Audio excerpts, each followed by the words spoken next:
Ang panglima nating swerte sa taong 2025 na zodiac sign ay walang iba kundi Cancer. Ang mga pinanganak sa buwan na ito ng June 21 hanggang July 22 ay pumapaloob sa usaping Cancer zodiac sign. Sila ay may hatid na matatag na leadership, may hatid na mandamay ng biyaya at grasya. Ang nakakatuwa kay Cancer dito ay ang kanyang capability, ang pagkakaroon ng strong ah, leadership. Kumbaga, kaya niyang idamay ang ibang miyembro ng kanyang pamilya, ang kanyang mahal sa buhay, mga kaibigan at kung sino-sino pa. As long na tama ang kanyang pamumuno, as long na tama ang bawat desisyon na meron siya sa buhay. Ang biyaya ng Cancer ng zodiac sign ay may hatid na kakaibang ginhawa ng buhay sa taong 2025. Dahil ang universe mismo ay kakampi niya. Ika nga, ang kakampi niya ay walang iba kundi ang biyayang hatid ng positibong pananaw. Ang kanyang intelektual ay umaapaw sa pagdating sa mga plano, umaapaw ang pagtanggap ng financial capability o stability niya na nakikita niya ano yung mga opportunity o kakayanan somehow. Oy, teka, sandali. Parang may biyaya doon. Teka, biglang entra ang Cancer zodiac sign na ito. Dahil ika nga, isa siyang leadership. Sa pagiging leader niya, ma-achieve niya ang success, damay ang iba. Ang isang mga merong katangian ng Cancer, ng zodiac sign na ito, yung intuition niya, naka-destiny siya na tumanggap ng grasya, na tumanggap ng tinatawag na biyaya galing sa pagiging leadership niya o yung hardworking niya, yung effort niya yun na pamunuan ang grupo o kung ano man yung kung nasaan man siya. Dahil yun ay damay-damay, ika nga. Yan ang katangian sa pag-unlad o yung growth ng success ni Cancer. Ang zodiac sign na ito ay may swerteng araw kundi ang Saturday at Tuesday ang kanyang swerteng araw. At ang kanyang swerteng numero ay 4, 7, and 9. Nawa ang mga numero ito at araw nito gamitin ng mga Cancer zodiac sign. Kung ikay pumapaloob dito, isa ka na dapat asahan ng nakakarami. Dahil naniniwala sila sa kakayanan mo na sila'y mapapabuti at hindi mapapasama. So good luck sa lahat ng pamiyembro mo, mga kapamilya mo, ay naway hugutan mo rin sila ng lakas ng loob at bigyan ng pag-asa.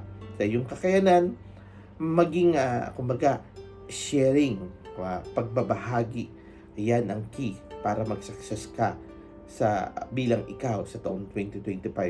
Cancer, ikaw nang bahala sa iba. Isang paalala sa nakakarami patungkol kay Cancer zodiac sign ang ating pinag-uusapan po. Paalala ko lang po sa inyo ay walang iba kundi ang pagkakaroon ng success, abundant, yung ma-achieve sa tulong ng intelektual ni Cancer. Ang kakayanan ng zodiac sign na ito ayun ay pumapaloob dahil lahat ng pagsisikap niya, yung effort niya bandang muli ay magkakaroon ng magandang good karma po. At kayo po'y madadamay sa biyayang grasya. Yan ang ating pinag-uusapan, ang prosperity, abundance, and success ng under sa zodiac sign ng Cancer. Maraming salamat sa iyo. Ang pang-anim na zodiac sign na may hatid na maganda sa taong 2025 ay walang iba kundi si Gemini. Si Gemini ay may hatid ng biyayang grasya pagdating sa decision making. Swerte siya pagdating sa pagpapasya.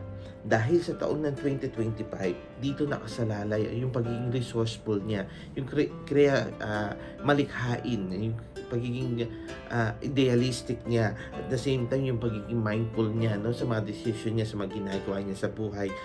Alam niya na kagad ahead of time kung saan siya patutungo, at yun ang kinaganda ng zodiac sign na ito sa taong 2025. Dahil kaakibat nito yung pagkakaroon ng wise decision na tinatawag para sa mga new project, sa mga financial topic niya, sa mga business topic niya, sa bahay na mga plano niya, ika nga. At the same time, magi-stand out ang ang Gemini sa taong 2025 for having a good decisions making at the same time as the leadership. Ganun pa man, may kaakibat pa rin itong responsibilidad at obligasyon na pumapaloob kung saan ka ba mapapabuti ka o mapapasama ka. Ayan. Pero mas pinipili ng Gemini ngayong 2025 yung mga good decision. Yan ang pinanghahawakan niya sa taong 2025. Ang pagkakaroon niya kasi ng productive na pag-iisip, pagiging mindful, yung persistent niya nandoon, yung energetic level niya, yung kakaiba. Parang walang kapaguran, ika nga, sige lang, trabaho ng trabaho, or whatever it is, hanggat kaya, ginagawa niya. And yung adaptability niya, yung kakayahan niya ma-adapt ang isang sitwasyon o pangyayari na aaral ng Gemini. Pero eto na nga, may mga negative somehow sa parte ng Gemini. Ganun pa man, gamitin nyo bilang guide to. At huwag nyong ipagpatuloy at kung maaari iwasan nyo. Ano-ano to? Nangunguna rito yung judgmental. Yung paghuhusga. Yan. Yung self-unaware ka sa kaganapan ng iba. Kumaga, hindi mo na napapansin somehow na baka may nasasagi ka na o nasasaktan ka dahil sa mga plano mo somehow. Try to consider it somehow. At isa pa ay yung pagkakaroon ng unrealistic mo. Unrealistic mo, baka pumalaot ka, lumayo ka sa katotohanan, baka sobrang taas mo na. Alam mo yun, try to put down or lower yourself somehow into the ground. Ika nga, itapak mo yung mga paa mo. Pag nasa success ka na ng buhay, Gemini, ibaba mo yung sarili mo. Mas magandang maging humble ka. Huwag maging hambog. Ika nga. Yung pagkakaroon mo ng mga negatibong ito, naaaral to at naiiwasan to. Kung ikaw ay pumapaloob kay Gemini, na kung saan ka pinanganak, kung baga somehow pumapaloob ka mula sa May 22 hanggang June 21, ikaw ay nabibilang sa Gemini. Ang swerte mo, nakaakibat dito ang pakikisama mo ay mahalaga. Yung harmony ang hinihintay at doon ka siya swertihin. Pag maayos at balanse ang lahat ng plano mo at wala kang natatapakang ibang tao o wala kang nasasaktang ibang tao, ang pagunlad mo mapapabilis at the same time. Kasi unique yung ability mo sa taon 2025. Meron kang mga new idea at nakikita mo yung mga opportunity somehow na nasusulyapan mo. Uy, ito swerte to. Ay, okay ako dito. Mapapabuti rin yung iba. May mga ganun ka kasi very resourceful ka pagdating sa 2025 at yung success and financial growth mo ay tila bang parang isinusubo na sa iyo. Yan ang kinaganda sa taon 2025 sa iyo, Gemini. At ang swerte numero mo, walang iba kundi 3, 4, and 22. Gamitin mo yung mga numero na yan para lalo ka mag-success. Yung mga araw na yan, yung mga petsa na yan, gamitin mo. Ang swerteng araw mo ay walang iba kundi Sunday and Wednesday. Yan, mag-meditate ka especially on Wednesday or Sunday para ask for your protection, ask for your good health, ask for the healing. Hindi lamang sarili mo kundi pati yung iba, idamay mo na rin. Dahil maganda ang hatid mo sa 2025, malaking good luck sa iyo. Sapuhin mo ang swerte ng buhay mo. Idamay mo kami, ha? Sa taong 2025, isa sa mga kukumpleto ng biyaya at grasya ng swerte ng taong 2025 na zodiac sign ay walang iba kundi ang Virgo. Mga ipinanganak mula sa August 23 hanggang September 22. May unique ability ang Virgo pagdating sa 2025. Mas lalong magbubukas ang tsansa at positibo ng pangyayari sa buhay ng mga ipinanganak under ng Virgo sign. Dahil sila ay may capability makaramdam o yung malakas sa intuition, yung spiritual na gabay ay halos isinusubo sa kanila na eto, dito ka nababagay, eto ang swerte sa iyo, etong araw na ito gawin mo dito sa araw na ito. Yan ang abangan nyo, mga Virgo signs sa taon 2025. Yung intuition nyo, yung sensitivity nyo, pakinabangan nyo in a good way. Isa sa mga unique na ability ng Virgo yung pagkakaroon ng perfectionist when it comes to decisions making. Nakikita nila kung saan sila mag-grow.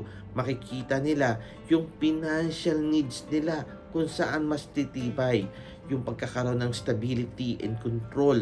Ang isa lang magandang advice dito ay pagkakaroon ng calmness, yung decisions na yan ay mapasa kanila.